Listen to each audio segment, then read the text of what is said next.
যে মন চাইলেই একজনের সামনে থেকে মাইক নিয়ে যাবে, মন চাইলেই ওয়াজ মাহফিল বন্ধ করে দিবে, বলতেছে ওয়াজ মাহফিল নাকি অবৈধ। ওয়াজ মাহফিল আবার কিসের অবৈধ? 95% বাংলাদেশে যদি কোনো মাহফিল এরকম হয় যে পুলিশ বলে অনুমতি লাগবে, কোনো অনুমতি লাগবে না। বাংলাদেশে মাহফিল হবে, এখানে লক্ষ লক্ষ মসজিদ আছে, লক্ষ লক্ষ মাদ্রাসা আছে, আমরা যে কোনো সময় কোরআনের কথা বলবো। আরে আসমান আল্লাহর, জমিন আল্লাহর, আল্লাহর কোরআনের কথা বলবো, তুমি পারমিশন দেওয়ার কে? তোমার কাছে পারমিশন নিয়া, কোন প্রশাসনের কাছে পারমিশন নিয়া, দেশের জনগণের কাছে পারমিশন নিয়া, কোন হিন্দু নাস্তিক বেঈমানের কাছে, জালিমের কাছে পারমিশন নিয়া আমরা ওয়াজ মাহফিলে কথা বলতে চাই না। পারমিশন ছাড়া কথা হবে, পারলে ঠেকাইও, তোমরা ঠেকাই। এই জন্যে আমি চাই আপনারা এখানে ময়মনসিংহের মানুষ, আপনাদের ইমানের পাওয়ার কম না, অনেক বেশি। ময়মনসিংহ হচ্ছে আলেম উলামাদের কারখানা, ঠিক কিনা বলেন? ময়মনসিংহের মানুষ যদি খেপে যায়, তারা ইচ্ছা করলে জেলের তালা ভেঙে মামুনুল হক সাহেবকে আনতে পারে।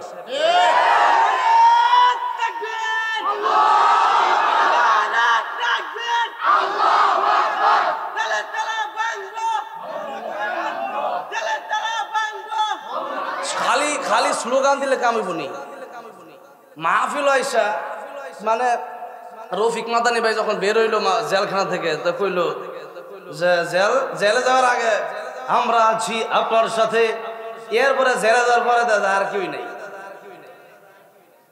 তো এরকম থাকলে হবে না, আসলেই অন্তর থেকে মহাব্বত করা লাগবে। সাহাবীরা নবীদেরকে ভালোবাসছে, নবীকে ভালোবাসছে, বলেন তো মুখে মুখে না অন্তর থেকে? বলেন, অন্তর থেকে ভালোবাসছে। আচ্ছা, উলামায়ে কেরাম হলো নবীর ওয়ারিস।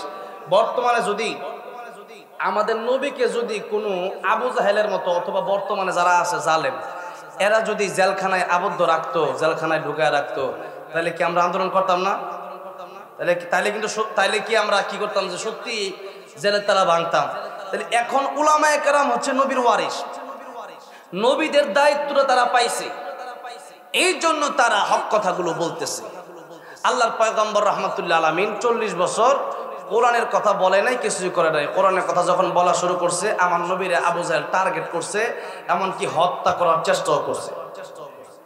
এখনো যখন আপনি কোরআনের কথা বলবেন, তখন আপনি যদি নবী যেইভাবে বলছে, নবী রাসূল কারীম সাল্লাল্লাহু আলাইহি সাল্লাম, উনি আমাদের নবী কারীম সাল্লাল্লাহু আলাইহি সাল্লাম যেভাবে বলছে ওইভাবে যদি আপনি বলতে যান, তাহলে আপনারও টার্গেট করবে। আর যদি আপনি নবীর মতো না বইলা উল্টা ব্যাখ্যা কইরা, কোরআন শরীফের আয়াতের উল্টা ব্যাখ্যা করে যদি কন যে তোমার মতো তুমি থাকো, আমার মতো আমি, এরপরে সিন্নি খাওয়ার ওয়াজ করেন।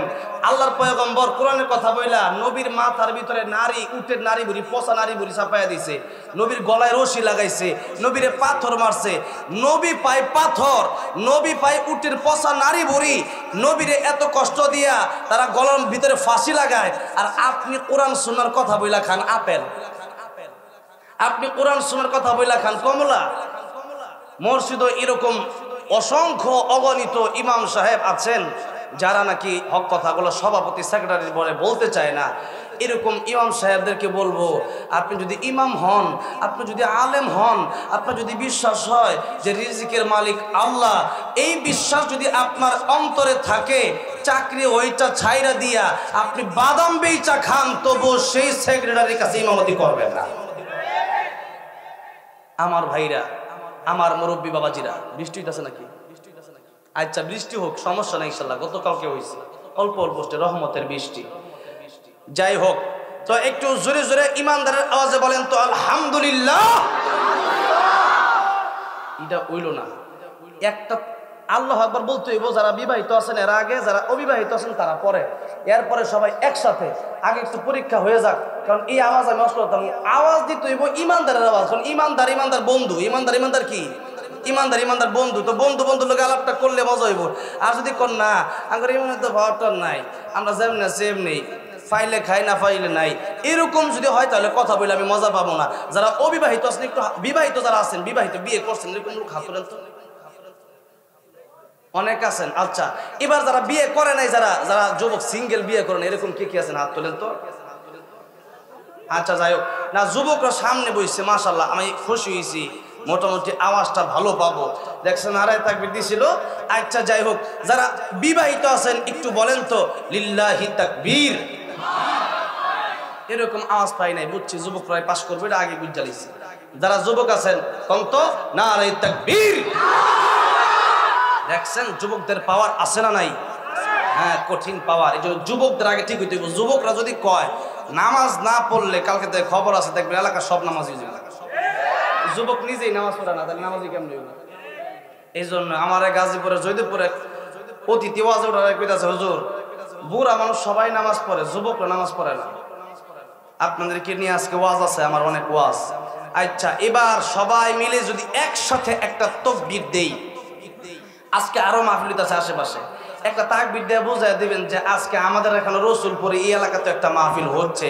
একটু জোরে সোরে সবাই বললেন লিল্লাহি তাকবীর, লিল্লাহি তাকবীর। উলামায়ে কেরাম যেখানে কোরআন সুন্নাহর আলো, নারায়ে তাকবীর। এলাকা নিস্তব্ধ, ঠিক কিনা বলেন? এবার আসুন কোরআন থেকে আলোচনা শুরু করা যাক। অনেকে ঘুমাইছিলেন, ঘুম মনে ভাঙছে নাকি? ভাঙবে না? আমি যুবক মানুষ, আমি যদি ঘুম না ভাঙাই তাহলে কেডা ভাঙাইব? আচ্ছা যাই হোক, সূরা তাহরিমের 6 নম্বর আয়াতে কারিমা আমি আপনাদের সামনে তিলাওয়াত করলাম। আল্লাহর পয়গম্বর বিশ্ব নবী মুহাম্মদুর রাসূলুল্লাহ সাল্লাল্লাহু আলাইহি ওয়াসাল্লামের গুরুত্বপূর্ণ একখানা বাণী আপনাদের সামনে পেশ করেছি।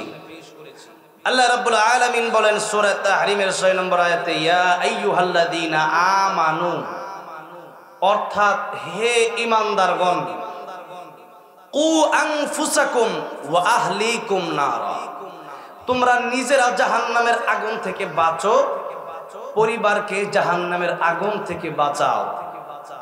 আমি ওয়াজের শুরুতেই আপনাদেরকে প্রশ্ন করতে চাই, আল্লাহ রাব্বুল আলামিন জাহান্নাম থেকে বাঁচার জন্য কাদেরকে বললেন? ঈমানদারকে বললেন নাকি বেঈমানকে বললেন?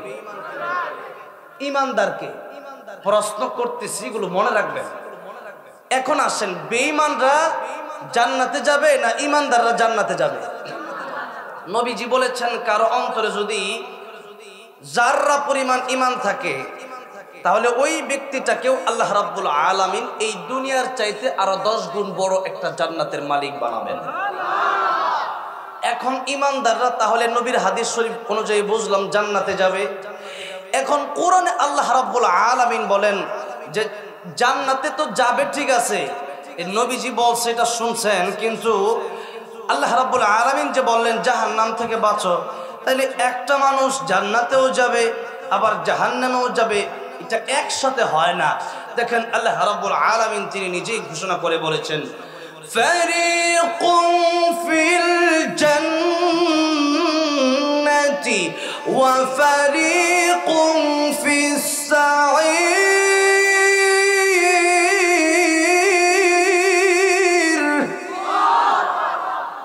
একদল হবে জান্নাতি, আরেক দল হবে জাহান্নামী। কিয়ামতের ময়দানে এই দুইটা দল হবে। উকুনের ডিম পরিমাণ যদি আপনার আমলনামার নেক আমলটা ভারী হয়ে যায়, আল্লাহ আপনারা জান্নাত দিবেন। উকুনের ডিম পরিমাণ যদি গুনার পাল্লাটা ভারী হয়ে যায়, জাহান্নামে যাওয়া লাগবে। তাহলে ওই দিন মানুষ আফসোস করবে, আহা যদি একবার সুবহানাল্লাহ বেশি বলতাম, যদি একবার লা ইলাহা ইল্লাল্লাহ বেশি বলতাম, যদি একদিন আমি মসজিদে 2টা টাকা দান করতাম, 1 টাকা দান করলো তো কোনের ডিমের চেয়ে বেশি সওয়াব হইতো। ইস, ওই দিন আফসোস করবে মানুষ। কিন্তু বলেন তো আফসোস কি ওই দিন করে লাভ আছে না? সতর্ক এখনই হওয়া দরকার, এখনই সতর্ক হতে হবে। আপনি বেঁচে আছেন, যে কোনো সময় চলে যেতে পারেন পরপারে। এখন আছেন, কালকে এরকম সময় মাটির উপরে না থেকে মাটির নিচে আপনি চলে যেতে পারেন।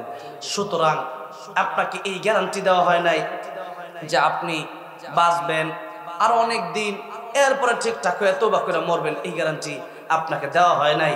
সুতরাং আকাদু উখফিহা, ইন্নাস সাআতা আতিয়াতুন আকাদু উখফিহা লিতুজজা কুল্লু নাফসিন বিমা তাসআ। আল্লাহ রাব্বুল আলামিন বলেন কিয়ামত আসবে, আকাদ উখফিহা, এটা আমি আল্লাহ গোপন রাখছি। এখন কিয়ামত বলতে কোনটা কোনটা? কিয়ামত কিন্তু শুধু ওই কিয়ামত না, কিয়ামতের তাফসীর দুইটা করা হয়েছে। একটা হইল কিয়ামত যে আসবে ওইটা হইল বড় কিয়ামত, যেদিন ইসরাফিল সিংহায় ফুৎকার দিয়ে তামাম পৃথিবী ধ্বংস করে দিবেন। আরেকটা কিয়ামত হলো নবীজি বলেন মান মাতা ফাকাদ কামাত কিয়ামাতুহু, যেদিন তুমি মরবা ওই দিন তোমার কিয়ামত হবে। তাহলে বলেন কিয়ামত কি শুধু ওই বড় কিয়ামত নাকি আরেকটা কিয়ামত? আমাদের একক কিয়ামত আছে, একক কিয়ামত একটা আছে। এই জন্য শুন আমার ময়মনসিংহ গফরগাঁওয়ের লোকেরা, রসুলপুরের এলাকাবাসীরা, আল্লাহ রাব্বুল আলামিন বলেন হে ঈমানদারেরা, জাহান্নামের আগুন থেকে নিজে বাঁচো, পরিবারকে জাহান্নামের আগুন থেকে বাঁচাও। এবার আসেন যেই প্রশ্ন আপনাদেরকে আমি করেছিলাম, ঈমানদাররা যাবে কোথায় বলেন তো দেখি? ঈমানদাররা যাবে জান্নাতে। তাহলে আল্লাহ রাব্বুল আলামিন ঈমানদারকে জাহান্নাম থেকে বাঁচার জন্য কেন বললেন?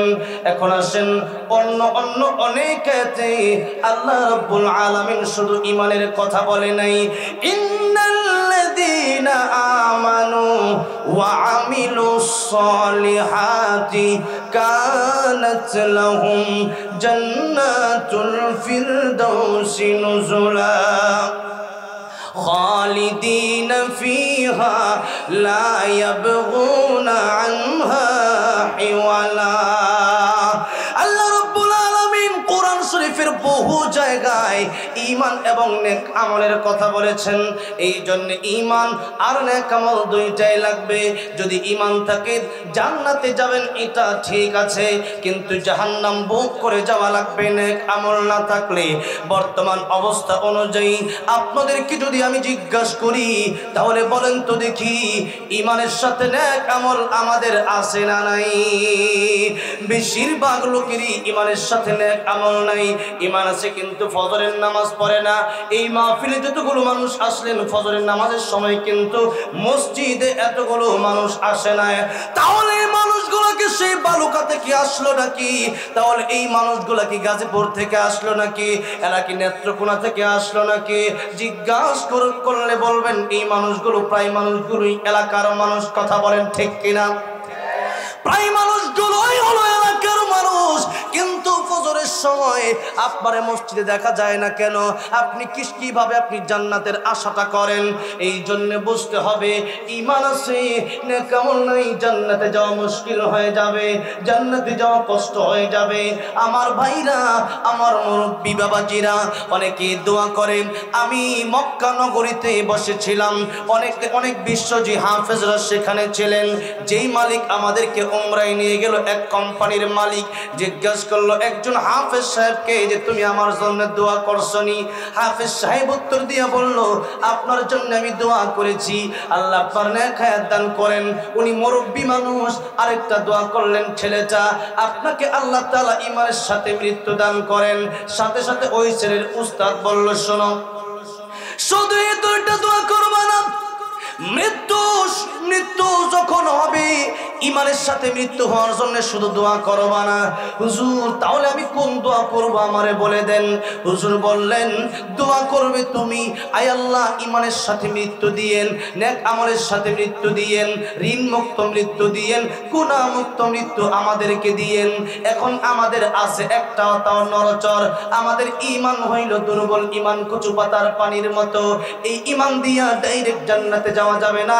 ঈমান হতে হবে হযরতে বেলালের মতো, ঈমান হতে হবে খাব্বাবের মতো, ঈমান হতে হবে হযরতে ওমরের মতো, ঈমান হতে হবে হযরতে আবু বকরের মতো, ঈমান হতে হবে হযরতে আলীর মতো, ঈমান হতে হবে সাহাবায়ে কেরামদের মতো।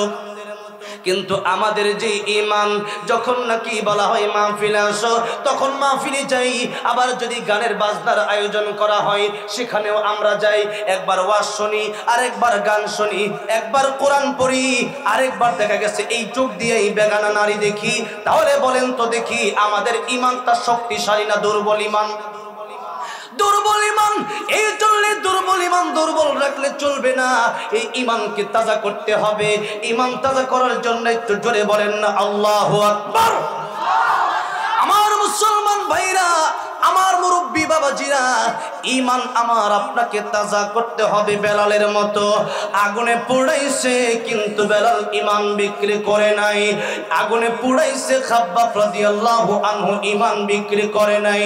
আবু বকর সিদ্দিককে পিটানো হয়েছে, ঈমান বিক্রি করে নাই। ইমাম আবু হানিফাকে পিটানো হয়েছে, আর ইমাম আবু হানিফা ঈমান বিক্রি করে নাই। বড় বড় ইমাম যারা ছিলেন, বড় বড় ইমামরা জেল কেটেছেন, মার খেয়েছেন, ঈমান ছাড়ে নাই। বর্তমানেও যত উলামায়ে কেরাম জেলখানায় আছে, আল্লামা মামুনুল হক বলেন, মুফতি আমির হামজা বলেন, বলেন তো দেখি তারা দুনিয়ার লোভে ঈমানটারে ছেড়ে দিয়েছে নাকি? দুনিয়ার লোভে ঈমান ছেড়ে দেওয়া হয় নাই। আমাদের কানে খবর এসেছে আল্লামা মামুনুল হক সাহেব সহ উলামায়ে কেরামদেরকে সাইন দিতে বলা হয়েছে। আপনারা সাইন দেন, সাইন দিলেই মুক্তি দেওয়া হবে। আগামী থেকে আর হক কথা বলবেন না, আগামী থেকে আর গরম কথা বলবেন না, আগামী থেকে আর আমাদের বিরুদ্ধে কথা বলবেন না। কিন্তু আল্লামা মামুনুল হক তারা জবাব দিয়েছেন, হক কথা বলবো না, এটা তোমাদেরকে কে বলছে? সাইন দিব না, সাইন দিব না। প্রয়োজনে আল্লামা দেলোয়ার হোসেন সাইদি যেইভাবে 13 বছর কারাগারে কাটায় জীবন দিয়ে দিল, আমরাও জীবন দিয়ে দেব, তথাপি তোমাদের পক্ষ আমরা অবলম্বন করব না। আমার ভাইরা, আমার মুরব্বী বাবাজিরা রে, এখনো বর্তমানে ইমানদার আছে, এখনো বর্তমানে শক্তিশালী ইমানদার আছে। কিন্তু কথা হলো আমাদের এলাকার যে ইমানদারেরা, ও ময়মনসিংহের লোকেরা, আমাদের ইমানটা কেমন ইমান?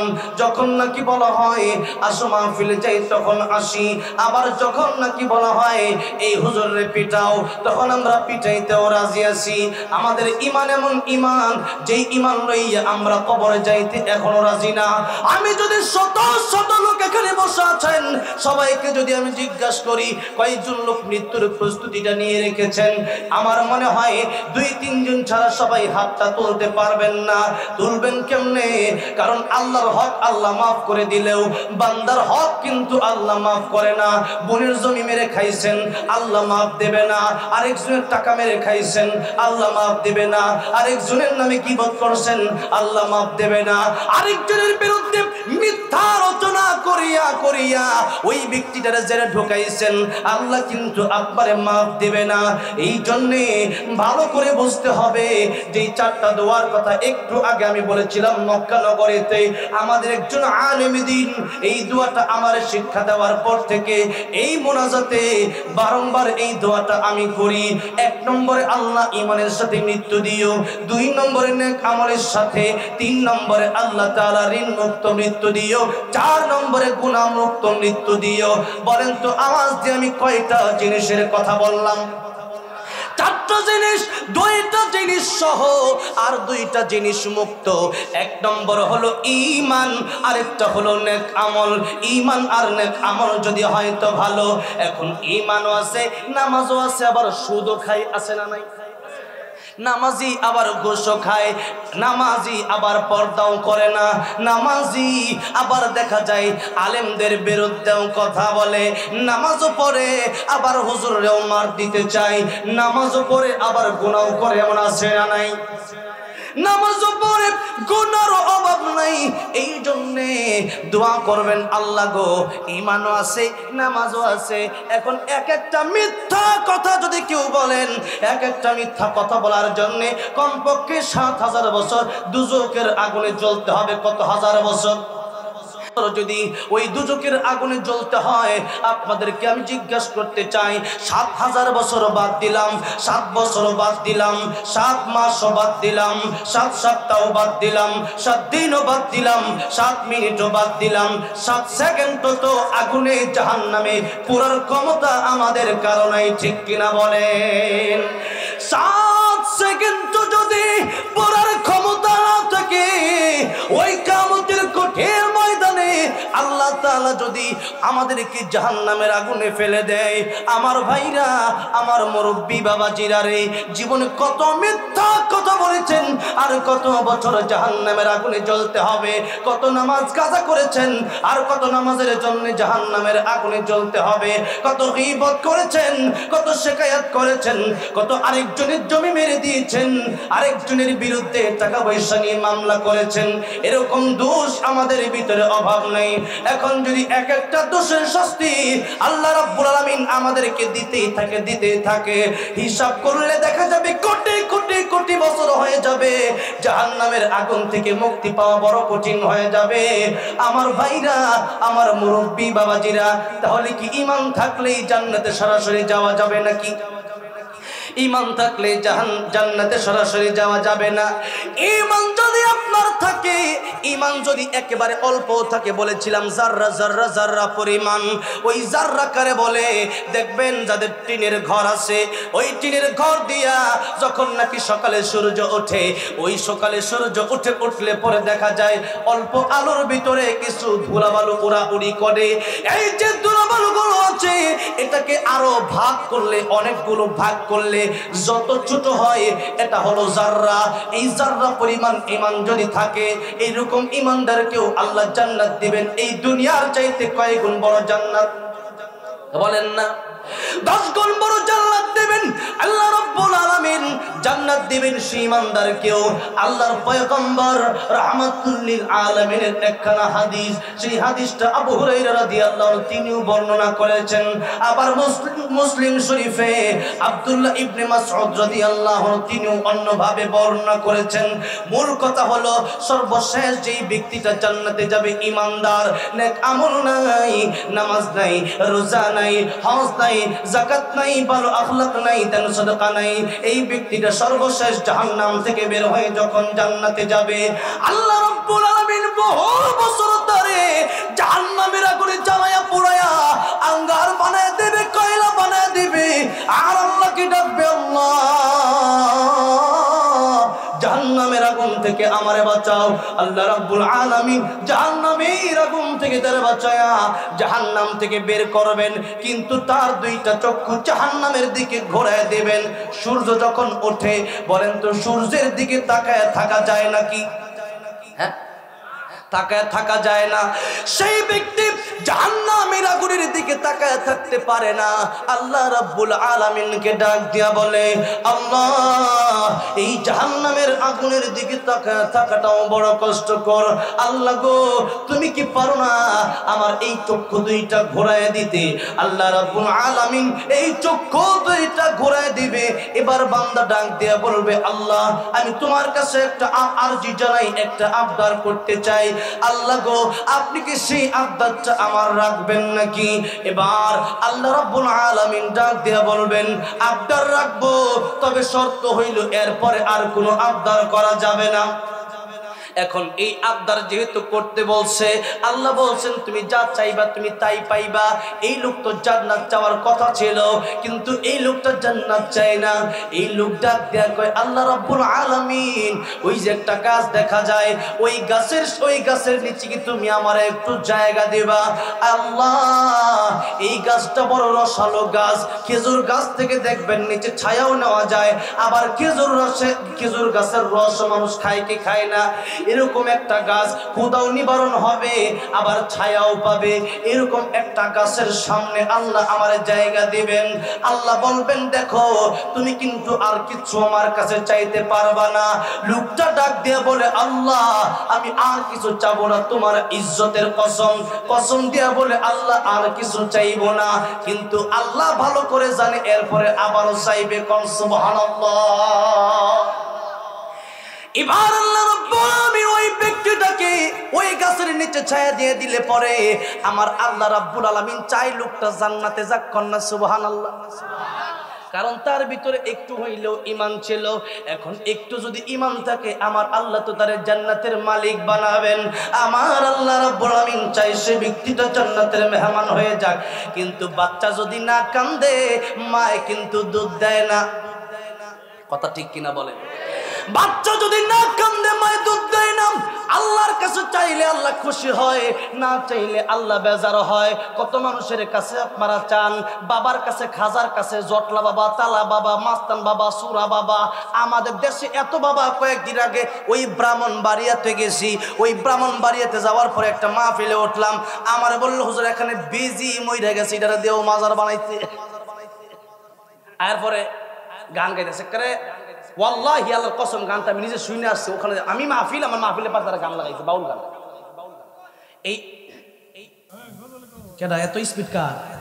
এইটা আত্মরেন না গজলের স্পিড শুনে না, এটা শুনে লন। ধৈর্য লাগবো, গজল শুনতে হলে ধৈর্য লাগবো। ওয়াজটা করতেছি কি কষ্টটা কম হইতেছে না কি বুঝতেছেন? হ্যাঁ এই ওয়াজ, হ্যাঁ তাহলে আর ওয়াজ শুনতেন না। গজল হইলেও ওয়াজের লাস্টে, ডাইল কি আগে খায় না পরে খায়? ডাইল খায় পরে। মূলত এটা ওয়াজ মাহফিল, ওয়াজ মাহফিলের ভিতরে গজল হইলো আলাদা সাবজেক্ট। এটা আমি আপনাকে উপহার হাত দিয়ে দিই, এইটা লাস্ট হইব। গজল শুনে যাইতো আর কি ভাই তাকে কি খেলা টেলা তো নাই, বিশ্বকাপ খেলা শেষ, এত চিন্তার কোনো কারণ নাই। হ্যাঁ এত চিন্তার কোনো কারণ নাই। একটু মনোযোগ দেওয়া কথাগুলো শোনেন। আমি 11:30টায় ওয়াজ শেষ করে দিব। কয়টায়? 11:30টায় ওয়াজ শেষ হইব, এরপরে গজল গাবো, এরপরে মোনাজাত হইব। ঠিক আছে ইনশাআল্লাহ? মাত্র 18টা মিনিট একটু কষ্ট করে অপেক্ষা করেন, এরপরে গজল আমি ঠিকই শোনাবো। আমি ফাঁকি দেওয়ার লোক না। ও মা বোনটা গজল, আচ্ছা থাক, কইতাম না, থাক না, থাক আজকে আর কইলাম না। আচ্ছা একটার ভিতরে 10টা ডুবাই দিল হইতো না, মানে বাম হাত ডুবাই দিছে, ওয়াজটা নষ্ট করে দিল। এইটা আর ওয়াজ হইতো না। ওয়াজ আগে শুনেন, ওয়াজ করে লই, মানে আমার পাইছে ফ্রি মাইন্ডের লোক পাইছে আমার, বুঝলেন নাই? বয়ানটা ভালো হইতাছে, দিছে মাথায় ডুবাই গজল। রাহেন আমি ঠিকই বয়ান করবো, একটু সময় দেওয়া লাগবো আমার, ঠিক গজল গামো সময় দেওয়া লাগবো। ডাইরেক্ট উঠতে সই মারুন যাবো নাকি কি মারু লাগবো? আমি আগে ব্যাটিংটা ঠিক করি না, ব্যাটিংটা ঠিক করবার দিতেছে না। জোরে করে আল্লাহু আকবার, এই আওয়াজ হইব আসতেছে। আল্লাহু আকবারটা কইতাছে না, জবান দিছে কে? আল্লাহ দিছে। সে আল্লাহর জবান দিয়ে কোন আল্লাহু আকবার। মনে হচ্ছে এমনি শেষ জান্নাতে, যে ব্যক্তি শেষ জান্নাতে যাইব। এখন আল্লাহ একটা গাছের নিচে বয়েছে, এখন কয় আল্লাহ গো আমি তোমার কাছে কই, তুমি আমারে আরেকটা গাছ দেয়া যায়, ওই যে বড় হিটা যাইতাম। আল্লাহ আল্লাহ কই তুই কইছিলি যে আর কিছু চাইতি না, এখন চাইলে খেলি আল্লাহ এইটাই শেষ। চিন্তা করেন, আল্লাহ রে কয় আল্লাহ এইটাই শেষ। কয় আল্লাহ তোমার ইজ্জতের কসম, তোমার কাছে আর কিছু চাইতাম না, আবার কসম। এখন আল্লাহ কয় ঠিক আছে, এরপরে চাইতে না তো কর না, এই আল্লাহ এই গাছটার সামনে গেলেই খুশি। এখন আল্লাহ তারা দিবে, কিন্তু জান না চাই না। আল্লাহ এনতে হেন যায়, আমি এনতে এনে যাই, এটা কই লইব। এখন এনতে হেন যাইবেন কইয়া 2টা গাছ আসছে, এরকম করতে করতে 3টা গাছ পার হইছে। 3য় গাছের সামনে যখন আইছে, এবার দেখে জান্নাতের দরজা দেখা যায়। এবার আল্লাহ রাব্বুল আলামিন বান্দার দিকে তাকায় রয়েছে। বান্দা তো জান্নাত চায় না। বান্দা যখন জান্নাত দেখছে, এবার কয় আল্লাহ গো আর একটা কত আদা তো ভঙ্গ করছি, দুনিয়া তো করছি, জান্নাত আমরা জ্বলছি, আল্লাহ জ্বলছি জান্নাত। এখন আল্লাহ আরেকটা আবদার করি, আল্লাহ জান্নাতের ভিতরে খালি একটু জামুর দেখে আবার বারে হল। সুবহানাল্লাহ কইতেন না? এবার ওই ব্যক্তিটা যখন জান্নাতে ঢুকবে, আল্লাহ রাব্বুল আলামিন কয় তোরা যদি আমি একটা 10 দুনিয়ার, এই দুনিয়ার সাথে 10 গুণ বড় একটা জান্নাত দেই, তুই কি খুশি হইবে? হ্যাঁ আল্লাহ রে। কয় আল্লাহ তুমি কি আমার সাথে ঠাট্টা করতেছো? আল্লাহ রাব্বুল আলামিন এই তার কথাটা শুনে হাসবো। সুবহানাল্লাহ। এই জন্য এই হাদিসটাকে হাসির হাদিস বলা হয়। আল্লাহ রাব্বুল আলামিন হাসবে। এবার আব্দুল্লাহ ইবনে মাসউদ রাদিয়াল্লাহু আনহু তিনি হাদিসটা বর্ণনা করে তিনি হাসতেছিলেন, বলেন সুবহানাল্লাহ। আব্দুল্লাহ ইবনে মাসউদ রাদিয়াল্লাহু তিনি বলতেছেন, ও আমার ছাত্ররা, তোমরা কি আমার জিজ্ঞেস করবে না আমি কেন হাসলাম? সুবহানাল্লাহ। আমি হাসছি এই জন্যে যে নবী যখন এই হাদিসটা বর্ণনা করছেন তখন নবী নিজেও হাসছে। এখন নবীজি আবার হাদিসটা বর্ণনা করে বলছে, ও সাহাবীরা তোমরা কি আমার জিজ্ঞেস করবে না আমি কেন হাসলাম? এবার নবীজি বলেন তার কথাটা শুনে আল্লাহ নিজে হাসবে, এই জন্য আমি হাসলাম। এই জন্য এটাকে বলা হয় হাসির হাদিস। আচ্ছা, আল্লাহ যদি হাসে আমরা হাসতে পারবো কি পারবো? আচ্ছা, এখন আসেন, আমাদের ইসলামেও হাসিও আছে, কান্নাও আছে। তবে বাবাজিরা, বেশি হাসলে দিল মরে যায়। হাসতে হবে কম, কাঁদতে হবে, হাসতে হবে কম, কাঁদতে হবে বেশি। কিন্তু আমরা হাসি বেশি না কাঁদি বেশি? আমরা হাসি বেশি, আর আমরা আমাদের চোখ দিয়া পানি বের হতেই চায় না। এখন তো আমাদের দিল হয়ে গেছে শক্ত, গুনাহ করতে করতে করতে করতে মরণের কথা মনে নাই। যে ব্যক্তি এই চিন্তা করবে শুধু, আমাদের সামনে 3টা বিপদ আছে। কয়টা বিপদ বলেন? কয়টা বিপদ? 1 নম্বর বিপদের নাম হইল মৃত্যু। 1 নম্বর বিপদের নামটা কি? যদি নাফরমান হয়ে যায় জীবন শেষ, এর চেয়ে বড় বিপদ আর নাই। 2 নম্বর মৃত্যু। 2 নম্বর বিপদের নাম হইল কবর। 2 নম্বর বিপদের নাম কি? 3 নম্বর বিপদের নাম হইল হাসরের ময়দান। 3 নম্বর বিপদের নাম কি? এই বিপদে যে পড়বে সে বলবে দুনিয়াতে কোনো বিপদেই ছিলাম না আমরা। যে ব্যক্তি দুনিয়াতে সবচেয়ে বেশি আনন্দ করছে এরাও যখন জাহান্নামে দেওয়া হবে, আর যে ব্যক্তিরা দুনিয়াতে অনেক কষ্ট করছে যখন জান্নাতে দেওয়া হবে, তখন তাকে জিজ্ঞাসা করা হবে, যে ব্যক্তি কষ্ট করে জান্নাতে ঢুকছে, দুনিয়াতে তুমি কষ্ট করছিলা? সে বলবে, আল্লাহ আমি কোনো কষ্টই করি নাই। সুবহানাল্লাহ, কষ্ট কি আমি জানি না। আর যে ব্যক্তি সারা জীবন আনন্দ উদযাপন কইরা ডিজে বাজায় উড়ায় লাইছে, জীবনটারে নষ্ট করছে আনন্দ কইরা। আর দুনিয়া সিজনুল মুমিন ওয়া জান্নাতুল কাফির। দুনিয়া মুমিনের জন্য জেলখানা, আর কাফেরের জন্য বালাখানা। অনেকে অনেকে জান্নাতি বানায় দেয় হঠাৎ করে। জান্নাতি বানান যা ঠিকই আছে, কারণ দুনিয়াটা তো জান্নাত কাফের বলে গিয়া, ঠিক কিনা বলেন? তো বুঝ জানিয়েন, সব কথা নাম লইয়া কইলে সমস্যা তো, বুঝে নাই? হ্যাঁ, যাই হোক, এলিগে অ্যাঙ্গেলে কম একটু বুঝে টুঝে নিয়েন। আচ্ছা, যাই হোক, শুনেন, এবার আসেন, কি কথা জানি বলতেছিলাম, মনে আছে আপনাদের? হ্যাঁ, কি এর বেজি? হ্যাঁ, বসেন।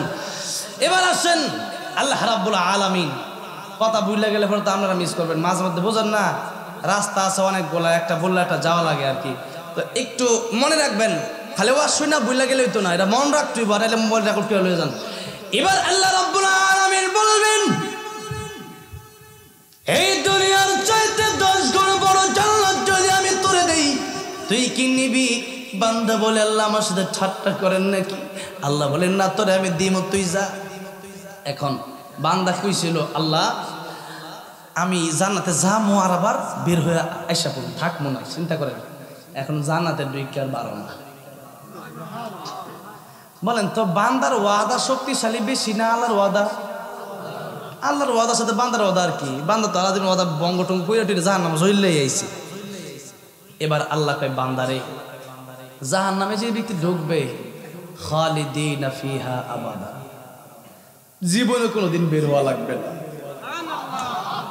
ইউসুফ আলাইহিস সালামের মতো আল্লাহ সৌন্দর্য দান করবেন, দাউদ নবীর মতো কণ্ঠ দান করবেন, আল্লাহর পয়গম্বর আমাদের কলিজার টুকরা বিশ্ব নবী মুহাম্মদুর রাসূলুল্লাহ সাল্লাল্লাহু আলাইহি সাল্লামের মতো চরিত্র দান করবেন, কমপক্ষে 72টা হুর দান করবেন, যেই হুর দুনিয়াতে একটু থুতু ফেললে দুনিয়ার সমস্ত পানি মেশকে আম্বর হয়ে যেত।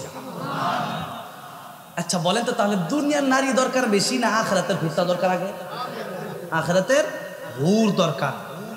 লম্বা হইবেন আদম আলাইহিস সালামের মতো 60 হাত লম্বা, কি দেহটা হবে, কি শক্তি হবে, খাবার খাবেন, কোনো বাথরুমে যাওয়ার দরকার নাই, অটোমেটিকলি দেখ দিবেন, সব খাবার হজম হয়ে যাবে। কোন আইসক্রিম ছিলেন না? কোন আইসক্রিম? কোন আইসক্রিম নাই নাকি? কোন আইসক্রিম? হ্যাঁ, সব ধরনের আছে। কোন আইসক্রিম খাইলে, কোন আইসক্রিম জিটা দইরা খায়, এটা কি ফালায় দেয়? এটা খায় না, ময়দা দিয়ে মনে বানায় আর কি। তো ওইটাও খায়, ওইটাও কিন্তু মজা লাগে বেশি আরো, ঠিক না? আর কোন আইসক্রিম নিচে দা চকলেট দেওয়া থাকে, চকলেট, ও লাস্টটা খাইতে বেশি মজা। তারা কোন আইসক্রিম খাইছে, আমি তো খাই মাঝে মাঝে। তাহলে কোন আইসক্রিম মজা লাগে, তো কোন আইসক্রিমটা খালি খায় না, বাড়িটা শুদ্ধ খায়, ঠিক কিনা? হাজার হাজার প্লেট খাওন খাইয়া এরপরে দেখবো যে প্লেট, আল্লাহ প্লেটটা খায় আল্লাহ, প্লেট হইলো আরেক আইসক্রিম, আল্লাহ কেউ প্লেটও খায় আল্লাহ, দস্তরখান থাকলো দস্তরখান খায় আল্লাহ, আল্লাহ কেউ দস্তরখানও খায় আল্লাহ। সুবহানাল্লাহ কোন? এখন আসেন, এত নিয়ামত পরকালে দেওয়া হবে, একবারে সর্বোচ্চ যে নিয়ামতটা, এই নিয়ামতের নাম হইল দুনিয়াতে মৃত্যু আছে আর জান্নাতে কোনো মৃত্যু নাই। এখন রাস্তা দিয়ে যাইতাছি, কোন যেত না, মনে করেন আমি 50 লাখ টাকা ব্যাংকে রাখলাম, অথবা একটা বাড়ি বানাইলাম 20 তলা, এখন আমি ওই বাড়িটার মধ্যে গিয়ে থাকবো আর আমার স্কুলে মানে ঘুমামো।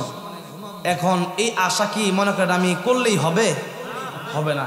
ওই যে শুনছেন না মুরগি ডিমের ব্যাপারী, বোঝেন নাই, ডিম লয়ে যেতেছে ডিম ডিম, হ্যাঁ ডিমের মুরগি হইব, ডিম বেশ পরে বড় লোকে মুরগি ফালবো, এরপরে মুরগি ফাইলা, এরপরে মুরগিটি বেচা একটা ছাগল কিনবে, অনেকগুলা ছাগল হইব, এটি বেচা অনেক একটা গরু কিনবো, অনেকগুলা গরু হইলে সবটি গরু বেচাটা 5 তলা বাড়ি কইরা পরে আমি ঠ্যাংের উপরে ঠ্যাংটা উঠে বইয়া থেকে কমু যে আমার দারোয়ান কোথায়?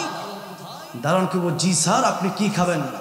আই বেটা তো দেরি লাগে, আই বেটা কে একবারে দিছে, একবারে ডিমিরে ফেলায় ফরক, হাই হ্যাঁ ডিমই তো ভেঙে গেছে, 10 তলা বাড়ি কি থাকবো, দারোয়ানি কি আমার নিজেই দারোয়ান আমি। তাহলে এই আশা পূরণ হতেও পারে, নাও। এই জন্য আল্লাহ রাব্বুল আলামিন ডাক দিয়া বললেন, দুনিয়ার মানুষেরা রে, এই দুনিয়া তোমাদের পরীক্ষার হল। কিসের হল? পরীক্ষার হল। এটা আরাম বুক বিলাস করার জায়গা না। আর দুনিয়া মাজরাতুল আখিরা, এই দুনিয়া হলো কর্মক্ষেত। ধান ক্ষেত লাগাইলে তো ধান উঠবো নাকি কমেন? ধান ক্ষেত যদি না লাগাই ধান হইব? আপেল গাছ লাগাইলে আপেল হবে, কমলা গাছ লাগাইলে কমলা হবে, তেঁতুল গাছ লাগাই যদি কোন আল্লাহ তেঁতুল গাছে 5টা আপেল দেওয়া আল্লাহ হইব। এখন কাজটা করতে হবে এরকম, ক্ষেতের ভিতরে আপনি যা লাগাইবেন। এখন বলেন তো, যখন ধান ক্ষেত মানুষ লাগায় তখন কি ধান খেতে ওটা ধান খায়? এগুলো সময় লাগে, ধান ক্ষেত নাঙ্গল দিয়ে এগুলা ক্ষেত তুইতে হয়, এরপরে ধান জ্বালা আনতে হয়, এরপরে লাগাইতে হয়, এরপরে ধান হয় ধান বাঙ্গাইতে হয়, মেশিন আনতে হয়, অনেক ঝামেলা।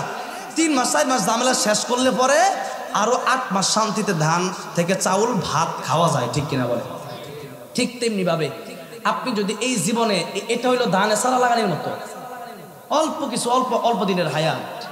এই হায়াতের ভিতরে আপনি যা করবেন খালি আমল করবেন আর আমল করবেন। এই আমলটা পরকালে আপনি আপনার হাতে পাবেন, হয়তো ডান হাতে নয়তো বাম হাতটা বুকটা ছিদ্র কইরা, এরপরে হাতটারে লোহার মতো শক্ত বানায়া পিছন দিকে দেওয়া হবে, গাঁটটারে মটকায়া পিছন দিকে ঘুরে বলুন, পর ইকরা কিতাবাকা কাফা বিনাফসিকাল ইয়াউমা আলাইকা হাসিবা। নবী দোয়া পড়তেন, আল্লাহুম্মা হাসিবনি হিসাবান ইয়াসীরা, আল্লাহ হিসাব সহজ করে দিয়েন। আয়েশা রাদিয়াল্লাহু আনহা বলেন, ইয়া রাসূলুল্লাহ হিসাব আবার সহজ হইলে কেমনে? আল্লাহ নবী কয়, আয়েশা হিসাব দিলে তো কেউ জান্নাতে যেতে পারবে, বিপদে পড়ে যাবে। এখন হিসাব দিয়া জান্নাত যাওয়া, হিসাব সহজ মানে আল্লাহ রাব্বুল আলামিন আল্লাহ পাকের দয়া কইরা মায়া কইরা যারা ডাইন হাতে আমলনামা দিবে তাদেরকে পড়ার জন্য বলা হবে না, এই আমলনামা বন্ধ থাকবে, আল্লাহ বলবেন বিনা হিসেবে জান্নাতে যাও। আর যাদেরকে এই কথাটা বলা হবে যে আমলনামা পড়ো, এই কথা যদি কিয়ামতের দিন বলে, আপনি সেদিন বুঝে নেবেন যে আপনি বিপদে পড়ে গেছেন। আমলনামা পড়ো মানে এটা মানে এখান থেকে এটা শাস্তি শুরু। কি করবেন? যখন দেখবেন নিজের জীবনে মদের আড্ডা, জোয়ার আড্ডা, বাজির আড্ডা, তাসের আড্ডা, এরপরে মনে করেন যে নানান ধরনের মানুষের জমি নেওয়ানির আড্ডা, একজনটা একজনের মারামারি লাগানির আড্ডা, এই সব যখন আপনি পাবেন তখন বলবেন, হাই হাই আফসোস, আজকে যদি আমি কুকুর হয়ে যেতাম, বিড়াই হয়ে যেতাম, আজকে যদি আমি একটা জঙ্গলের একটা প্রাণী হয়ে যেতাম তাও তো ভালো ছিল, আল্লাহ মাটি বানায় দিত, কিন্তু এখন তো জাহান্নামে যাওয়া লাগবে। সুতরাং আল্লাহ রাব্বুল আলামিন দুনিয়াতে সাবধান করে দিলেন, ফু আনফুসাকুম ওয়া আহলিকুম নারা। ইমানদার, তুমি জান্নাতে যাবা ঠিক আছে, কিন্তু নামাজ নাই, এটার জন্য আলাদা শাস্তি আছে। তুমি রোজা রাখো নাই, আলাদা শাস্তি আছে। মানুষের হক মেরে খাইছো, আলাদা শাস্তি আছে। জুয়া খেলছো, আলাদা শাস্তি আছে। মিথ্যা বলছো, আলাদা শাস্তি আছে। গীবত করছো, আলাদা শাস্তি আছে। সব কিছুর জন্য যখন আলাদা শাস্তি আছে, বান্দা এখন তোমার বাঁচার পথ 1 নম্বর বন্ধ না, বাঁচার পথ খোলা। আল্লাহ মায়া, আল্লাহর দয়ার সাগর না, আল্লাহ বন্ধ করতে গেলে মায়ের পথ আল্লাহ খোলা রাখছে, বাঁচার পথ আল্লাহ দিয়ে দিচ্ছে। দেখ দুনিয়া থাকতেই যদি ভালো হয়ে যেতে পারেন তাহলে বাঁচার পথ আছে, এখনো বাঁচার পথ আছে। এখন 1 নম্বর হইল আল্লাহর হক, 2 নম্বর হইল বান্দার হক। কয়টা হক বললাম? আল্লাহর হক। আল্লাহ বলেন, আমার কাছে তওবা করলে আমি আল্লাহ মাফ করে দিব। 80 বছর হিন্দু আছেন, কালিমা পড়া মুসলমান হয়েছে, লগে লগে মরে গেছে, এই ব্যক্তির আমি আল্লাহ মাফ করে জান্নাতের মেহমান বানায় দেব। 80 বছর হিন্দু আছেন, 80 বছর খ্রিস্টান আছেন, বেটা মরার আগে কালিমাটা পড়ছে, আমার কাছে তওবা করছে, মুসলমান হয়ে গেলাম, আল্লাহ মাফ করে জান্নাতের মেহমান বানাবেন। এখন আসেন, আল্লাহ পথ খোলা রাখছে, তবে একটা কথা ভালো করে মনে রাখবেন, আল্লাহ রাব্বুল আলামিন তিনি পথ খোলা রেখেছেন আল্লাহ তাআলার পথটা, যে আমার হক, নামাজ পড়লো না, এরপরে মনে করো মিথ্যা বলছো, হ্যাঁ, অথবা তুমি মনে করো হারাম ইনকাম করছো, অথবা যে হকটা আমি আল্লাহর নষ্ট করছো, এটা আমি আল্লাহ তওবা করলে মাফ করব। কিন্তু আরেকটা হক আছে বান্দার, যেই বান্দার হকটা তুমি মাইরা খাইছো, মানে 10,000 টাকা তোমার দিছিল, এটা আর জীবনে দেও নাই, 1,000 টাকা দিছিল আর দেও নাই, বোনের জমিটা মাইরা দিয়া এরপরে বোনটা কও যাও তুমি তো আসোই ওইদিকে, তোমার জমি তুমি পাইবা না, কোরআনের আইন মোতাবেক আপনি জমিটা দেন নাই, এরকম অবস্থা যদি হয় তাহলে আপনার খবর আছে, আপনি কপালে লেখা রেখেন যে আমি জাহান্নামের আগুনটা ভোগ করা লাগবে।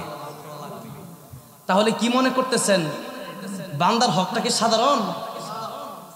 অনেক বড় ব্যাপার। এই জন্যে যে জমি নিচ্ছেন আল্লাহর কাছে তওবা করবেন, এটা হইলে আল্লাহ মাফ করবে। আর হইল বান্দার কাছ থেকে যদি কিছু নিয়ে থাকেন আল্লাহর ওয়াস্তে দিয়ে দিবেন, যদি না দেন এই বান্দা না যতক্ষণ না মাফ করবে আল্লাহ আপনার ততক্ষণ মাফ করবেন না। কথাটা কি ক্লিয়ার? ক্লিয়ার। এবার আসেন, আমি আপনাদেরকে যেই কথা বলতেছিলাম এটার কথা আমি অল্প সময় এখনই ওয়াজ শেষ করব। আল্লাহ বলেন কু আনফুসাকুম ওয়া আহলিকুম নারা, জাহান্নাম থেকে বাঁচার একটা সিস্টেম বলে দিলাম। 1 নম্বর তওবা, 2 নম্বর বান্দার হক বান্দারে ফিরিয়ে দেওয়া। এবার আসেন, দুনিয়ার কোনো মানুষ কি একজন আরেকজনকে জাহান্নামের আগুন থেকে বাঁচাতে পারবে?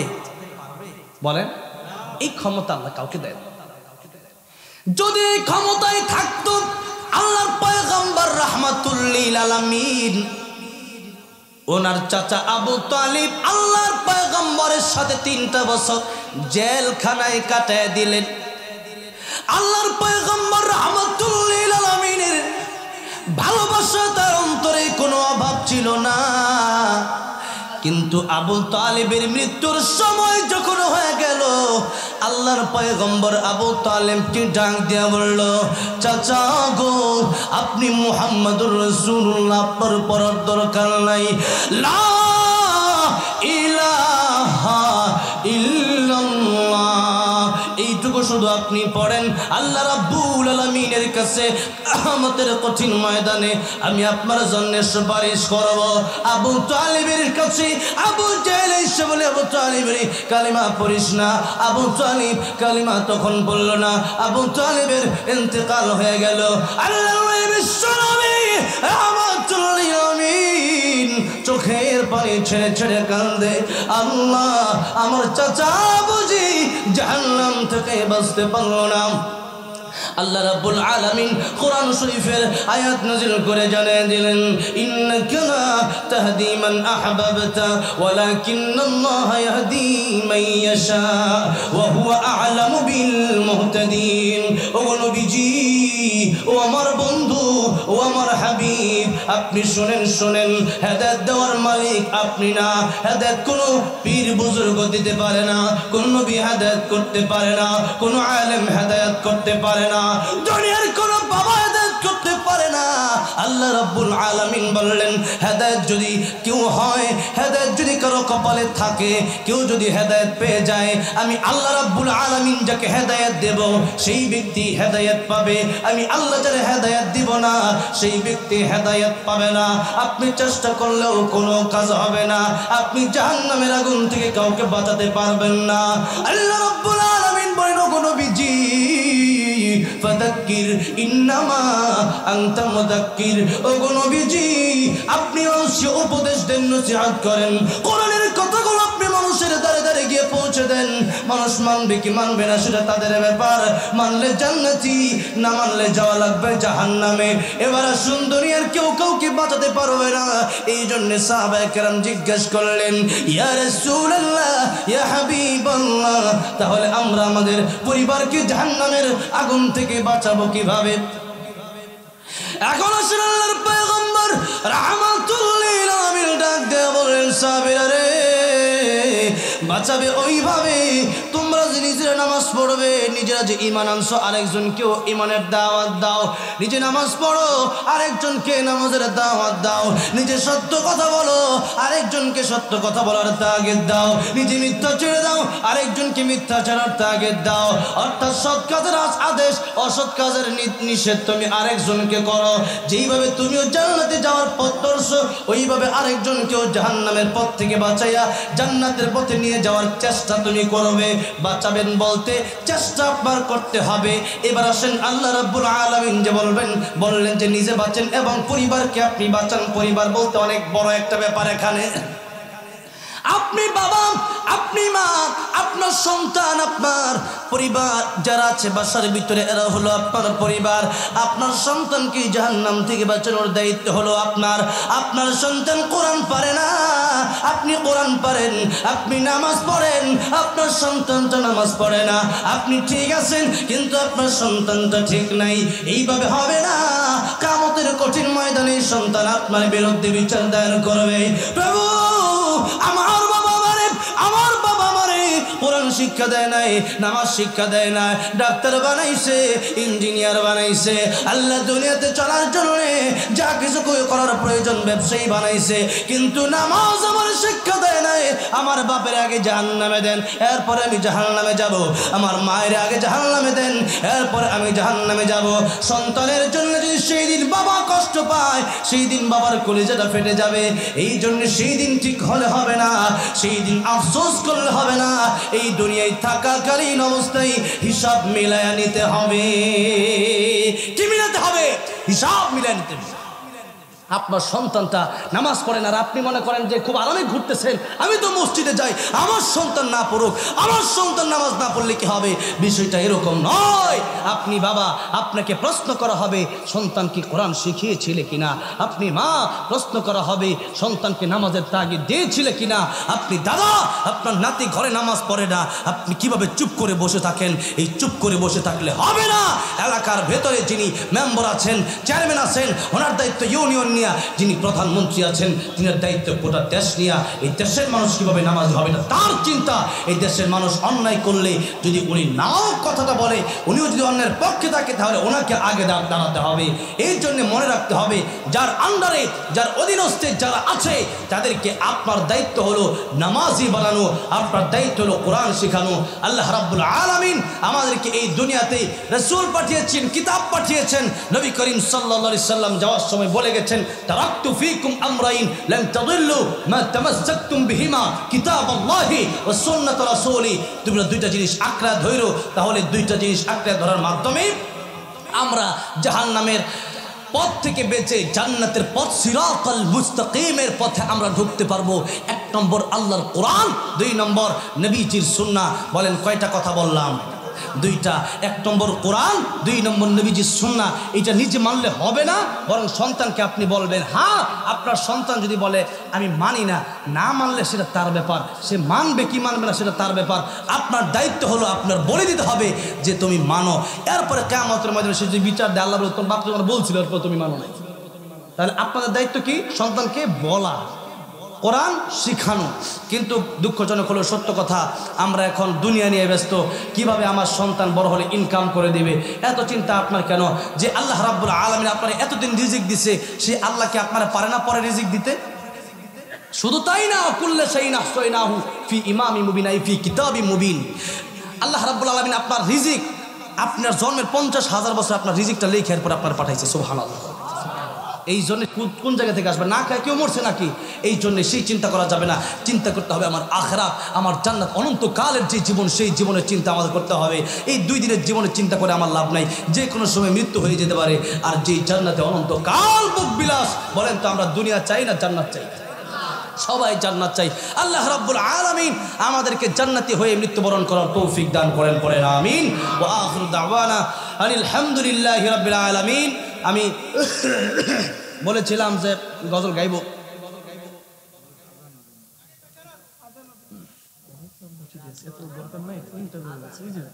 এত বড় তো এ তো আরেক ওয়াজ, এটা আরে হেরে ওয়াজ করতে কোন কেনা কইছে?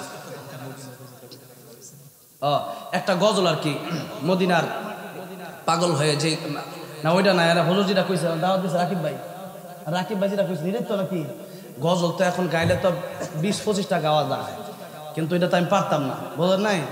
মা স্টেজে তো বোল লাগে প্রতিদিনই এখন। হ্যাঁ হ্যাঁ, হুজুর তো আছে আলহামদুলিল্লাহ, বসে রয়েছে, হুজুর দোয়া করবে। এখন আমার দায়িত্বটা শেষ করে যাই, গজলটা গামো। আপনারা একটু নবীর পাগল কারা কারা আছে একটু হাত তোলেন তো। নারে তাকবীর। আচ্ছা হাত নামান। নবীর পাগল যারা আছেন তারা একটু নবীর প্রেমে মাতোয়ারা হই, নবীর ভালোবাসা একটু আমার সাথে গাইতে পারবেন? আচ্ছা ঠিক আছে, আমার সাথে গাইবেন ইনশাআল্লাহ। আমি নবীজির পাগল, আমি মদিনার পাগল। বলেন আমি নবীজির পাগল।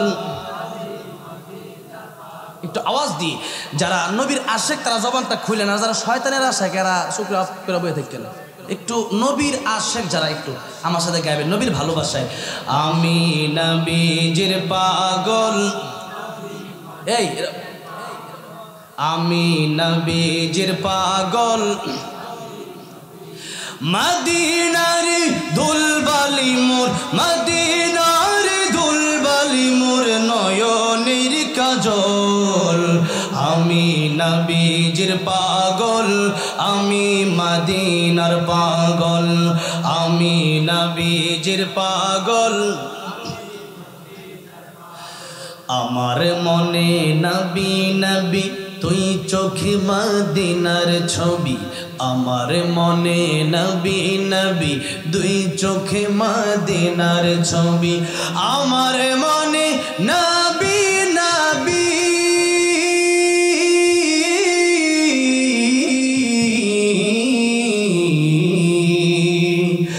আমার মনে নবী নবী দুই চোখে মদিনার ছবি।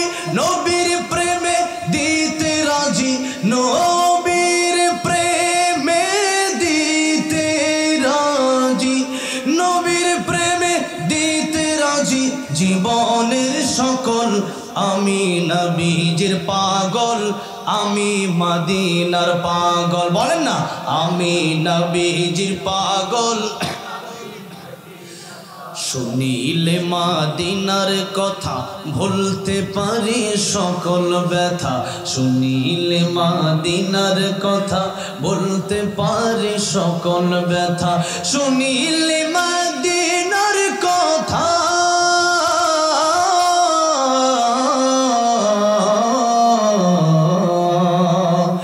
শুনিলে মদিনার কথা বলতে পারি সকল ব্যথা, বুকের ভেতর ভেসে ওঠে, বুকের ভেতর ভেসে ওঠে মন আনন্দের ঢল। আমি নবীজির পাগল, আমি মদিনার পাগল, আমি নবীজির পাগল।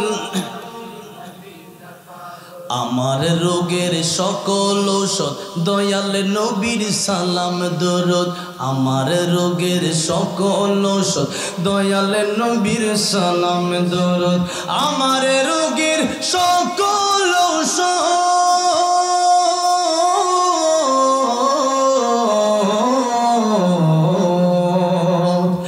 আমার রোগের সকল ঔষধ দয়াল নবীর সালাম দরুদ। ভক্তি চেতে পড়ি যখন, ভক্তি চেতে পড়ি যখন হই সুস্থ সবল।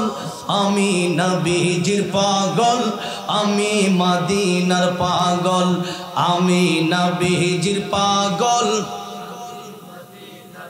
মদিনার দুলবালি মোর, মদিনার দুলবালি মোর নয়নের কাজল।